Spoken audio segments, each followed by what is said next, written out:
আসসালামু আলাইকুম প্রিয় বন্ধুরা, ভিডিওটা সর্বোচ্চ শেয়ার করে দিবেন। দেখেন আমাদের বাহরাইন দুজন বাংলাদেশি ভাই মৃত্যুবরণ করেছেন। আজকে ওনাদের জানাজা হচ্ছে বাহরাইন, এটা হচ্ছে গুদাবিয়াতে। তো আমি যদি আপনাদেরকে বলি একটা কথা বলবো, দেখেন আমাদের রেমিটেন্সের কারণে আমাদের দেশ সচল, আর সে প্রবাসীদের উপর নির্যাতন, নিপীড়িত, অত্যাচার, জুলুম, মানে কি বলবো, প্রবাসীদের কোনো দামে নাই।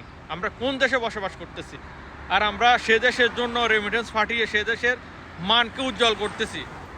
আর আমাদের জন্য কি করতেছে দেখেন, এই দুজন ভাই বাহরাইনে মারা গিয়েছেন, ওনাদের কিছুক্ষণ পরে জানাজা হবে। তো আমাদের এখন 12 দফার দাবি না, আমাদের দাবি এখন 19 দফা। আমাদের প্রবাসী ভাইদের বিনা খরচে, সরকারি খরচে 7 দিনের মধ্যে দেশে পাঠানোর আবেদন করছি আমরা সরকারের কাছে। আপনারা আমাদের প্রবাসীদেরকে বিনা খরচে 7 দিনের মধ্যে নিয়ে যাবেন, এটা আমাদের সবার প্রথমে দাবি। না হলে আমরা রেমিটেন্স শাটডাউন মানে শাটডাউন। সবাই ভিডিওটা দেখা মাত্র একটা শেয়ার করে দিবেন। আসসালামু আলাইকুম।